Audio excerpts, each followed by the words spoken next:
നമസ്കാരം. മാർക്കറ്റ് വാച്ചിലേക്ക് വീണ്ടും സ്വാഗതം. ഓഹരി വിപണി ഒരു നെഗറ്റീവ് ടെറിട്ടറിയിൽ തന്നെ തുടരുന്നു. കഴിഞ്ഞ ദിവസങ്ങളെല്ലാം തന്നെ വിപണിയിൽ പ്രധാനമായും വിൽപ്പന സമ്മർദ്ദമാണ് ഉണ്ടായത്. വരുന്ന റിസൾട്ടുകളെല്ലാം തന്നെ മോശം സൂചനകളാണ് നൽകുന്നത്. വരാനിരിക്കുന്ന റിസൾട്ടുകൾ മോശമായിരിക്കാനുള്ള സാധ്യതയും ഇതോടൊപ്പമുണ്ട്. ഇതെല്ലാം വിപണി വീണ്ടും ഒരു വിൽപ്പന സമ്മർദ്ദത്തിൻ്റെ പിടിയിൽ തുടരുന്ന ഒരു സാഹചര്യമാണ് ഈ വാരം നമ്മൾ കണ്ടത്. ഏറ്റവും പ്രധാനപ്പെട്ട മറ്റൊരു കാര്യം, മൺസൂൺ മോശമായിരിക്കുമെന്ന കാലാവസ്ഥാ വകുപ്പിൻ്റെ മുന്നറിയിപ്പ് ഉണ്ട്. സ്വാഭാവികമായിട്ടും കാർഷിക ഉൽപ്പാദനത്തിൽ വളർച്ചാ നിരക്കിലൊക്കെ ഇത് ബാധിച്ചേക്കാം. വിലക്കയറ്റത്തിനുള്ള സാധ്യത വീണ്ടും ഉണ്ടാകുന്നു. ഇതെല്ലാം റേറ്റിംഗ് ഏജൻസികൾ ഇന്ത്യയുടെ വളർച്ചാ നിരക്ക് സംബന്ധിച്ചുള്ള പ്രതീക്ഷയിലും കുറവ് വരുത്തി തുടങ്ങിയിട്ടുണ്ട്. ഇതെല്ലാം പൊതുവെ ഒരു നെഗറ്റീവ് സൂചനകൾ തന്നെയാണ് വിപണിക്ക് നൽകുന്നത്. വരും ദിവസങ്ങളിലും അത്തരം ഘടകങ്ങൾ വിപണിയെ താഴോട്ട് കൊണ്ടുപോകാനാണ് സാധ്യത എന്നാണ് പ്രധാനപ്പെട്ട വിലയിരുത്തൽ എല്ലാം തന്നെ വരുന്നത്. ഈ വാരം പരിശോധിക്കുന്നതും വിപണിയുടെ സാധ്യതകൾ, ഒപ്പം തന്നെ പ്രേക്ഷകർ ഇലക്കം അയച്ച കത്തുകളും പരിശോധിക്കുന്നു. ആദ്യം ഭുവനേന്ദ്രൻ നേരത്തെ നമ്മൾ സൂചിപ്പിച്ചുള്ള ഒരു നെഗറ്റീവ് ടെറിൽ തന്നെ നിൽക്കുന്നു. എങ്ങനെയാണ് വിപണിയുടെ വരും ദിവസങ്ങളിലെ ഒരു ഗതി? ഓവറോൾ മാർക്കറ്റ് ഒരു നെഗറ്റീവ് സോണിൽ തന്നെയാണ്. ഇപ്പോൾ അഭിലാഷ് നേരത്തെ പറഞ്ഞ ഈ ഘടകങ്ങൾ വളരെയധികം മാർക്കറ്റിനെ ഇൻഫ്ലുവൻസ് ചെയ്യാണ്. ഒരു കാരണങ്ങളില്ല, ഒട്ടനവധി കാരണങ്ങൾ മാർക്കറ്റിനെ ഹോൾഡ് ചെയ്യുന്നുണ്ട്. ഒന്ന് യൂറോപ്പിൽ, ഗ്രീസിൽ ഉണ്ടായിരിക്കുന്ന ക്രൈസിസ്, അതുപോലെ മൺസൂണിനെ കുറിച്ചുള്ള ഫോർകാസ്റ്റ്, അൺസീസൺ ആയിട്ടുള്ള റെയിൻ വന്നത് അത് ക്രോപ്പിനെ ബാധിക്കുന്നു, അത് ഇൻഫ്ലേഷൻ കൂട്ടാനുള്ള സാഹചര്യം. അതുപോലെ തന്നെയാണ് RBIയുടെ റേറ്റ് കട്ട് ഡിലേ ആയി കൊണ്ടുപോകുന്നത്, ഗ്രോത്തിനെ എഫക്റ്റ് ചെയ്യാനുള്ള സാധ്യത.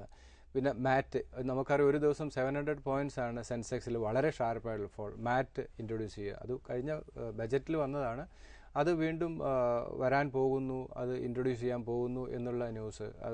പഴയ ടാക്സ് കൊടുക്കണം എന്നുള്ള, അത് പഴയ ബഡ്ജറ്റിൽ ഉണ്ടായിരുന്നതാണ്. എന്നാലും അത് പെട്ടെന്ന് വന്നപ്പോൾ അതൊരു വലിയ നെഗറ്റീവ് സോണിലേക്ക്, FISന്റെ വലിയൊരു ഹ്യൂജ് സെല്ലിങ്ങിലേക്ക് മാർക്കറ്റിനെ കൊണ്ടുപോയി. അപ്പോൾ ഓവറോൾ ഇതൊക്കെ തന്നെ ഒരു നെഗറ്റീവ് സോണിലേക്ക് മാർക്കറ്റ് പോകുന്നതിൻ്റെ ഒരു സൂചന തന്നെയാണ്. അപ്പോൾ എല്ലാം ഒരു നെഗറ്റീവ്. പോസിറ്റീവ് എന്ന് പറയുന്നത് വളരെ കുറവാണ്. ഇപ്പോൾ IT റിസൾട്ട് വന്നു, HCL ടെക് വളരെ മോശം റിസൾട്ടായിരുന്നു, അതുപോലെ വിപ്രോ മോശം റിസൾട്ട്. ആ സെക്ടറൊക്കെ തന്നെ വീണ്ടും ഒരു സെല്ലിംഗ് പ്രഷറിലേക്ക് പോകുന്നു. അതുപോലെ തന്നെ ഫാർമ സെക്ടറിലും സെല്ലിംഗ് വരുന്നു. ഈ ആഴ്ച വന്ന റിസൾട്ടുകൾ ഒരു പരിധിവരെ മാർക്കറ്റിൻ്റെ പ്രതീക്ഷ നിലനിർത്താൻ 1-2 റിസൾട്ടുകൾക്ക് മാത്രമേ, MRF പോലെയുള്ള 1-2 കമ്പനികൾക്ക് മാത്രമേ അത് നിലനിർത്താൻ സാധിച്ചിട്ടുള്ളൂ. നെക്സ്റ്റ് വീക്ക് വീണ്ടും റിസൾട്ട് വരുന്നു. Axis bank, ICICI bank, federal bank പോലെ പ്രൈവറ്റ് സെക്ടർ ബാങ്കുകളുടെ റിസൾട്ട് വരുന്നു. അതിൽ ഇൻഡസിൻഡ് ബാങ്ക് വളരെ ബെറ്റർ ആയിട്ടുള്ള റിസൾട്ട് അനൗൺസ് ചെയ്തിരുന്നു. അതിൻ്റെ റിഫ്ലക്ഷൻ നമ്മൾ കണ്ടു. എന്നാലും നെക്സ്റ്റ് വീക്ക് തീർച്ചയായിട്ടും ഈ റിസൾട്ട് തന്നെ ഒരു പരിധി ഒരു മാർക്കറ്റിൻ്റെ മൂവിനെ ഇൻഫ്ലുവൻസ് ചെയ്യും. അതുപോലെ തന്നെയാണ് ഗ്ലോബലി വരുന്ന ന്യൂസുകൾ. അപ്പോൾ ഗ്ലോബൽ ന്യൂസുകളൊന്നും അത്രത്തോളം ഫേവറബിൾ അല്ല. ഇന്ത്യയെ സംബന്ധിച്ച് ഇപ്പോഴും മാർക്കറ്റിൽ ചെറിയ ചെറിയ ബൗൺസ് ബാക്ക് വരും എന്നല്ലാതെ വളരെ ഷാർപ്പായിട്ടുള്ള ഒരു അപ്പ് മൂവിനുള്ള ഒരു എനർജി മാർക്കറ്റിൽ ഇപ്പോൾ നിലനിൽക്കുന്നില്ല. അപ്പോൾ അതുകൊണ്ട് തന്നെ മാർക്കറ്റിൽ കറക്ഷൻ സംഭവിക്കാനാണ് സാധ്യത. കറക്ഷനിൽ നിന്നും ചെറിയ തിരിച്ചുവരവ്, ഒരു പുൾ ബാക്ക് മാത്രമേ നമുക്ക് പ്രതീക്ഷിക്കാൻ സാധിക്കുകയുള്ളൂ. ഇപ്പോൾ ഈ ആഴ്ച നമുക്കറിയാം 8284 നിന്നാണ് വീണ്ടും മാർക്കറ്റിൽ റിക്കവറി സംഭവിച്ചിരിക്കുന്നത്.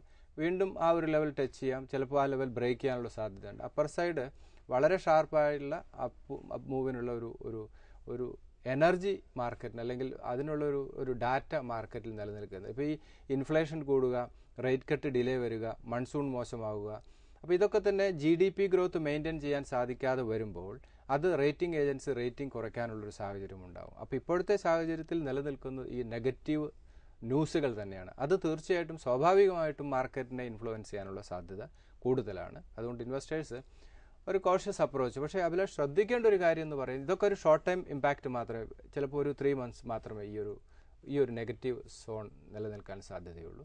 അതിനുശേഷം കാര്യങ്ങൾ ബെറ്ററായിട്ട് വരും. ഗവൺമെൻറ് എടുക്കുന്ന പോളിസികൾ അത് മാർക്കറ്റിനെ ഇൻഫ്ലുവൻസ് ചെയ്യും. അതോടൊപ്പം തന്നെ അതിൻ്റെ റിസൾട്ടുകൾ, അതൊക്കെ തീർച്ചയായിട്ടും മാർക്കറ്റിൽ പുതിയ ന്യൂസുകൾ വരാനുള്ള സാധ്യതയുണ്ട്. അത് മാർക്കറ്റിനെ പുതിയ ഉയരങ്ങളിലേക്ക് കൊണ്ടുപോകാൻ തന്നെയാണ് സാധ്യത. ഈ വർഷം എന്തായാലും മാർക്കറ്റ് പുതിയ ഹൈ ബ്രേക്ക് ചെയ്ത് പോകാനുള്ള സാധ്യത വളരെ കൂടുതലാണ്. പക്ഷേ ഈ വെരി ഷോർട്ട് ടൈം എന്ന് പറയുന്ന മാർക്കറ്റ് വളരെ നെഗറ്റീവ് സോണിൽ തന്നെയാണ്. അപ്പോൾ അങ്ങനെ വരുന്ന കറക്ഷൻസ് ഒക്കെ തന്നെ ഇപ്പോൾ നെക്സ്റ്റ് വീക്ക് വരുന്ന റിസൾട്ടുകൾ പ്രത്യേകം ശ്രദ്ധിക്കുക.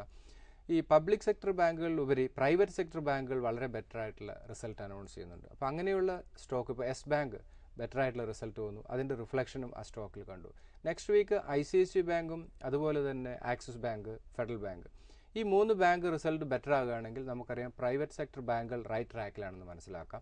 അപ്പോൾ ആ സ്റ്റോക്കിൽ അടുത്ത കറക്ഷൻ വരുമ്പോൾ ഇൻവെസ്റ്റ്മെന്റിന് പരിഗണിക്കാം. അതിൽ PSU ബാങ്കുകളുടെ അവസ്ഥ എന്താണ്? കഴിഞ്ഞ ക്വാർട്ടറിൽ PSU ബാങ്ക്സ് ആയിരുന്നു ഒരു പക്ഷേ വലിയ തോതിൽ ഒരു നഷ്ടത്തിൽ സംഭവിച്ചത്. അല്ല, ഇപ്പോഴും അത് തന്നെയാണ്. കാരണം പബ്ലിക് സെക്ടർ ബാങ്കുകളെ സംബന്ധിച്ച് NPA തന്നെയാണ്. NPA കൺസേൺ നിലനിൽക്കുന്നു. പിന്നെ ഇവർക്ക് ഓവറോൾ ഡെപ്പോസിറ്റ് കുമിഞ്ഞുകൂടുന്നു, അതനുസരിച്ചുള്ള ലെൻഡിങ് നടക്കുന്നില്ല. ലെൻഡിങ് റേറ്റ് കുറഞ്ഞു വരണം. അത് കുറഞ്ഞു വരുന്നെങ്കിൽ മാത്രമേ ഇൻഡസ്ട്രിയൽ ഗ്രോത്ത് ഉണ്ടാവുകയുള്ളൂ. ബാങ്കിനെ സംബന്ധിച്ച് പ്രോഫിറ്റബിലിറ്റിയെ ബാധിക്കാനുള്ള ഒരു സാധ്യതയുണ്ട്. അപ്പോൾ ഇതൊക്കെ പബ്ലിക് സെക്ടർ ബാങ്കുകളെ സംബന്ധിച്ച് NPA തന്നെയാണ് വലിയൊരു കൺസേൺ ആയിട്ട് നിലനിൽക്കുന്നത്. ആ ഒരു ഷാഡോ നിലനിൽക്കുന്നതുകൊണ്ടാണ് ഇപ്പോഴും ആ റൈഡ് സംഭവിക്കാത്തത്. വീണ്ടും സ്റ്റേറ്റ് ബാങ്ക് ഓഫ് ഇന്ത്യയുടെ റിസൾട്ട് ആ സെക്ടറിൽ എത്ര ബെറ്റർ ആയിട്ടുള്ള റിസൾട്ട് വരും എന്ന് നമുക്ക് മനസ്സിലാക്കാൻ സാധിക്കും. ഇപ്പോഴും കുറച്ചുകൂടെ ബെറ്റർ ഷേപ്പിൽ അല്ലെങ്കിൽ ബെറ്റർ സോണിൽ മൂവ് ചെയ്യുന്ന പ്രൈവറ്റ് സെക്ടർ ബാങ്കുകളാണ്. നെക്സ്റ്റ് വീക്ക് ഈ result study ICICI bank, axis bank result study ചെയ്ത് അത് ബെറ്റർ റിസൾട്ട് വരികയാണെങ്കിൽ തീർച്ചയായിട്ടും ആ ഒരു സെക്ടറിൽ ഒരു ഫ്രഷ് ഇൻവെസ്റ്റ്മെന്റ് അഡ്വൈസബിൾ ആണ്. അതുപോലെ IT സെക്ടർ മോശം റിസൾട്ടുകളാണ് അനൗൺസ് ചെയ്തുകൊണ്ടിരിക്കുന്നത്. IT സെക്ടർ അടുത്തൊരു കറക്ഷനോടുകൂടി long time point of view IT സെക്ടറിൽ ഇൻവെസ്റ്റ്മെന്റ് അഡ്വൈസബിൾ ആണ്. അതുപോലെ കറക്ഷൻ നേരിട്ടുകൊണ്ടിരിക്കുന്ന ഒരു സെക്ടറാണ് ഫാർമ സെക്ടർ. അപ്പോൾ ഫാർമ സെക്ടറിൽ അടുത്ത കറക്ഷനോടുകൂടി ചെറിയ എക്സ്പോഷർ, ഒരു 50-60% എക്സ്പോഷർ അഡ്വൈസബിൾ ആണ്. ഇപ്പോൾ നിലനിൽക്കുന്ന നെഗറ്റീവ് ഒക്കെ തന്നെ ഒരു ഷോർട്ട് ടൈം ഇമ്പാക്ട് ക്രിയേറ്റ് ചെയ്യും. ഇപ്പോൾ നെഗറ്റീവ് ടെറിട്ടറിയിലാണ്, ചെറിയ പുൾ ബാക്ക് സംഭവിക്കും. പക്ഷേ ഒരു ഇൻവെസ്റ്റേഴ്സിനെ സംബന്ധിച്ച് ഒരു ബൈയിങ് ഓപ്പർച്യൂണിറ്റിയാണ്. ആ രീതിയിൽ തന്നെയാണ് ഒരു ഇൻവെസ്റ്റർ സ്റ്റോക്ക് മാർക്കറ്റിനെ കാണേണ്ടതും. കഴിഞ്ഞ പ്രാവശ്യം നമുക്കറിയാം 8,280 വന്നതിന് ശേഷം വളരെ ഷാർപ്പായിട്ടുള്ള മൂവ് കണ്ടു. അപ്പോൾ റിലയൻസിലും സ്റ്റേറ്റ് ബാങ്ക് ഓഫ് ഇന്ത്യയിലും PNBയിലും ഇതാണ് ഓപ്പർച്യൂണിറ്റി എന്ന് പറയുന്നത്. എല്ലാ സ്റ്റോക്കിലും ഈവൻ നമ്മൾ ടാറ്റ മോട്ടോഴ്സ് ഇപ്പോൾ വളരെ ഷാർപ്പായിട്ടുള്ള കറക്ഷൻ നേരിട്ടു. ഇപ്പോൾ 510 അടുത്തേക്ക് വന്നു. അതൊരു വലിയ ഇൻവെസ്റ്റ്മെന്റ് ഓപ്പർച്യൂണിറ്റിയാണ്. അപ്പോൾ ഇങ്ങനെ വരുന്ന ഷാർപ്പായിട്ടുള്ള കറക്ഷൻ വരുമ്പോൾ ആ സ്റ്റോക്കിൽ ഇൻവെസ്റ്റ് ചെയ്യുക, റിലീഫ് റാലിയിൽ എക്സിറ്റ് ചെയ്ത് മാറുക എന്നുള്ളതാണ്. പുതിയ ഡൗൺ സൈഡ് ബ്രേക്ക് ചെയ്യാനുള്ള സാധ്യത മാർക്കറ്റിൽ കൂടുതലാണ്. അപ്പോൾ ഓരോ സെൽ ഓഫും ഇൻവെസ്റ്റേഴ്സ് ബൈയിങ് നടത്തുക, 8-10% പ്രോഫിറ്റ് ചെയ്ത് ബുക്ക് ചെയ്ത് മാറുന്ന ഒരു സ്ട്രാറ്റജി ആയിരിക്കും നല്ലത് short time point of view. Long time market പുതിയ ഹൈ ബ്രേക്ക് ചെയ്ത് പോകും. മാർക്കറ്റ് വാച്ചിൽ ഇനിയൊരു ഇടവേള.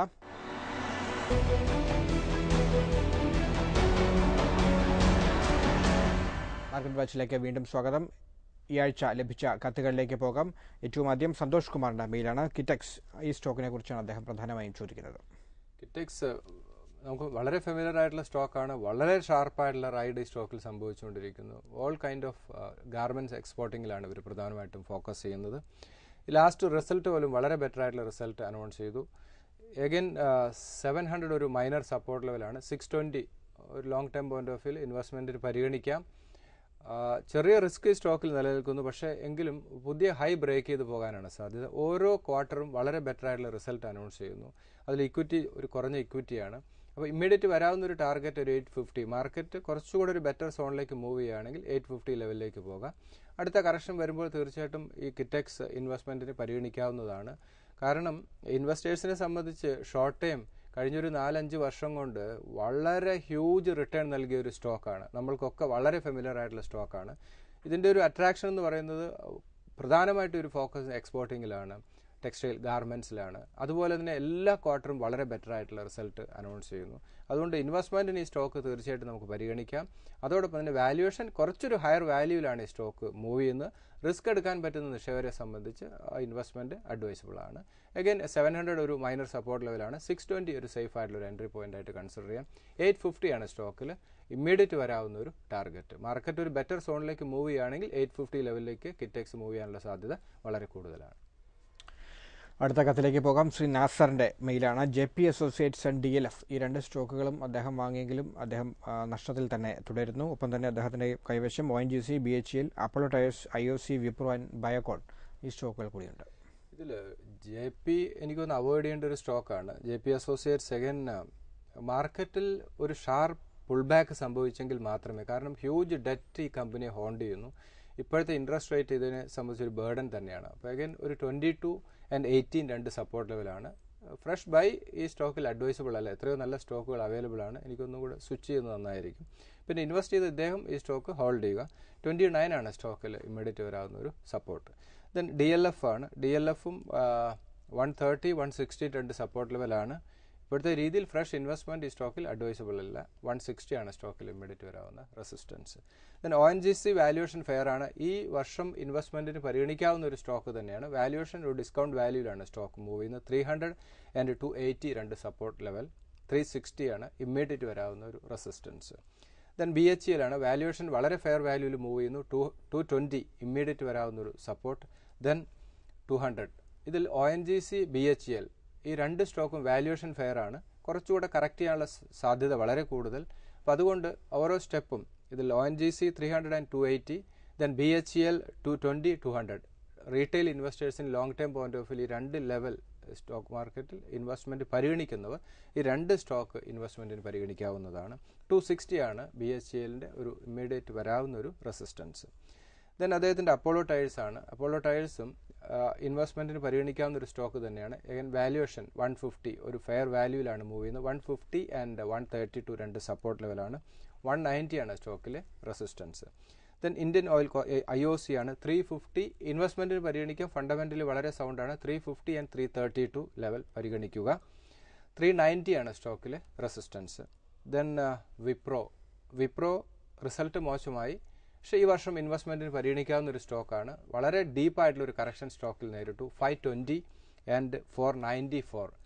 ഈ 520 and 494 എന്ന് പറയുന്ന ലെവലിലേക്ക് വരുമ്പോൾ ഒരു ഫെയർ വാല്യൂ അല്ലെങ്കിൽ ഡിസ്കൗണ്ട് വാല്യൂയിലേക്ക് വിപ്രോയുടെ പ്രൈസ് മൂവ് ചെയ്യും. അപ്പോൾ വാല്യുവേഷൻ വളരെ ഫെയർ ആണ്. അട്രാക്റ്റീവ് വാല്യുവേഷനിൽ സ്റ്റോക്ക് മൂവ് ചെയ്യുന്നു. അത് തന്നെയാണ് ഈ സ്റ്റോക്കിൻ്റെ അട്രാക്ഷൻ. അപ്പോൾ ഇൻവെസ്റ്റ്മെൻറ്റിന് വിപ്രോ പരിഗണിക്കാം. 600 ആണ് സ്റ്റോക്ക്. ഈ ഒരു തിരിച്ച് റിക്കവറി സംഭവിക്കുകയാണെങ്കിൽ 600 ലെവൽ വരെ പോകാനുള്ള സാധ്യതയുണ്ട്. ദെൻ ബയോകോൺ ആണ്. ലോങ് ടേം പോയിന്റ് ഓഫ് വ്യൂവിൽ സ്റ്റോക്ക് ഇൻവെസ്റ്റ്മെൻറ്റിന് പരിഗണിക്കാം. 420 and 400. ഈ റീസെൻ്റായിട്ട് വളരെ ഷാർപ്പായിട്ടുള്ളൊരു പുൾ ബാക്ക് ഈ സ്റ്റോക്കിൽ സംഭവിച്ചിരുന്നു. ദെൻ അതിനുശേഷമുള്ളൊരു കൺസോൾട്ടേഷനാണ്. അഗൈൻ 420 and 400 രണ്ട് സപ്പോർട്ട് ലെവലാണ്. 500 ആണ് സ്റ്റോക്കിൽ ഇമ്മീഡിയറ്റ് വരാവുന്ന റെസിസ്റ്റൻസ്. ഇതിൽ BHEL, ONGC, Apollo tyres, Indian IOC, Wipro, Biocon ഈ സ്റ്റോക്കുകൾ ഞാൻ ഈ പറഞ്ഞ ലെവൽ വരുമ്പോൾ മറ്റ് നിക്ഷേപകർക്കും ലോങ് ടേം പോയിന്റ് ഓഫ് വ്യൂവിൽ ഇൻവെസ്റ്റ്മെൻറ്റിന് പരിഗണിക്കാവുന്ന സ്റ്റോക്കുകളാണ്. ശ്രദ്ധിക്കുക, വാല്യുവേഷൻ വളരെ ഫെയർ വാല്യൂയിലേക്ക് അല്ലെങ്കിൽ ഈ സ്റ്റോക്കുകളൊക്കെ തന്നെ ഇതിൻ്റെ അട്രാക്ഷൻ എന്ന് പറയുന്നത് വളരെ ഡിസ്കൗണ്ട് വാല്യൂയിൽ ഈ സ്റ്റോക്കുകൾ മൂവ് ചെയ്യുന്നു എന്നുള്ളതാണ്. ഈ ONGC ആണെങ്കിൽ BHEL, അപ്പോളോ ടയേഴ്സ്. അപ്പോൾ ഇൻവെസ്റ്റേഴ്സ് ഇതിൻ്റെ ഒരു ഫസ്റ്റ് ലെവൽ ഒരു 50% investment first level, second level. For example Wipro consider ചെയ്യുകയാണെങ്കിൽ 520 ഫസ്റ്റ് ലെവൽ ഒരു 50% ഇൻവെസ്റ്റ്മെൻറ്റ്, ദെൻ 494 അനദർ 50%. അങ്ങനെ രണ്ട് സ്റ്റേജ് ആയിട്ട് ഈ സ്റ്റോക്കിൽ ഇൻവെസ്റ്റ്മെൻറ്റ് പരിഗണിക്കുക. വളരെ നല്ലൊരു പോർട്ട്ഫോളിയോ ആണ്. ഇതിൽ JP അസോസിയേറ്റ്സും DLFും തൽക്കാലം ആ സ്റ്റോക്കിൽ നിന്ന് മാറി നിൽക്കുന്നതായിരിക്കും നല്ലത്. ബാക്കി സ്റ്റോക്കുകളൊക്കെ തന്നെ ഫെയർ വാല്യൂവിലാണ് മൂവ് ചെയ്യുന്നത്. അടുത്തൊരു കറക്ഷനോട് കൂടി ഇതൊരു ഡിസ്കൗണ്ട് വാല്യൂയിലേക്ക് മൂവ് ചെയ്യും. മാർക്കറ്റ് വാച്ചിൽ ഒരു ഇടവേള കൂടി.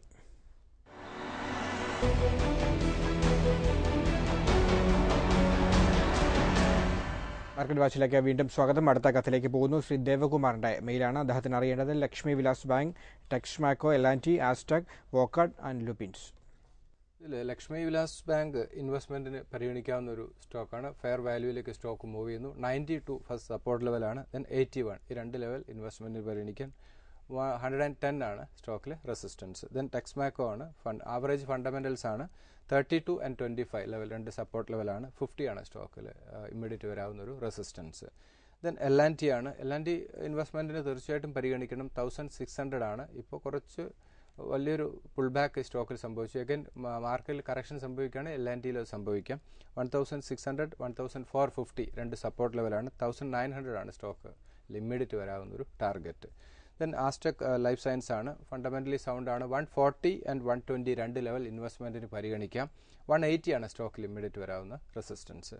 അടുത്ത് വോക്കാർഡ് ആണ്. ഫണ്ടമെൻ്റലി വളരെ സൗണ്ടാണ്. ഒരു കറക്ഷൻ മോഡിലാണ് ഫാർമ സെക്ടറൊക്കെ തന്നെ. വോക്കാർഡ് അടുത്തൊരു കറക്ഷനോട് കൂടി ഈ സ്റ്റോക്കിൽ ഇൻവെസ്റ്റ്മെൻറ്റ് അഡ്വൈസബിൾ ആണ്. ഇതിൽ 1600 ആണ് ഇമ്മീഡിയറ്റ് വരാവുന്ന സപ്പോർട്ട്. ആ ഒരു ലെവൽ ഒരു 40% ഇൻവെസ്റ്റ്മെൻറ്റ് അഡ്വൈസബിൾ ആണ്. 1380 അടുത്തൊരു 60%. അങ്ങനെ രണ്ട് സ്റ്റേജ് ആയിട്ട് വോക്കാർഡിൽ അല്ലെങ്കിൽ ഫാർമ സെക്ടറിൽ ഇൻവെസ്റ്റ്മെൻറ്റ് അഡ്വൈസബിൾ ആണ്. ഇപ്പോൾ സൺ ഫാർമയിലൊക്കെ തന്നെ വളരെ ഷാർപ്പായുള്ള കറക്ഷൻ നേരിട്ടു. അപ്പോൾ സൺ ഫാർമയൊക്കെ ഒരു നല്ലൊരു ഇൻവെസ്റ്റ്മെൻറ്റ് ഓപ്പർച്യൂണിറ്റിയാണ് നമ്മുടെ മുന്നിലേക്ക് വരുന്നത്. ഇപ്പോഴത്തെ രീതിയിൽ സൺ ഫാർമയിൽ ഒരു 940 ലെവലിൽ ഒരു 50% ഇൻവെസ്റ്റ്മെൻറ്റ് അഡ്വൈസബിൾ ആണ്. ദെൻ 2000 ആണ് വോക്കാർഡ് ഫാർമയിൽ ഇമ്മീഡിയറ്റ് വരാവുന്ന റെസിസ്റ്റൻസ്. അതുപോലെ ലൂപ്പിൻ 1700 ഒരു ഫെയർ വാല്യൂ 1600 ബിലോയിലേക്ക് വരികയാണെങ്കിൽ തീർച്ചയായിട്ടും Lupin long time point of വ്യൂവിൽ ഒരു എക്സ്പോഷർ അഡ്വൈസബിൾ ആണ്. ഇമ്മീഡിയറ്റ് വരാവുന്ന സപ്പോർട്ട് 1700 ആണ്. ദെൻ 1540, ഈവൻ 1600 ബിലോ ലൂപ്പിൻ ഇൻവെസ്റ്റ്മെൻറ്റിന് പരിഗണിക്കാം. സ്റ്റോക്കും ലൂപ്പിനും 2000 ആണ് സ്റ്റോക്കിൽ ഇമ്മീഡിയറ്റ് വരാവുന്ന റെസിസ്റ്റൻസ്.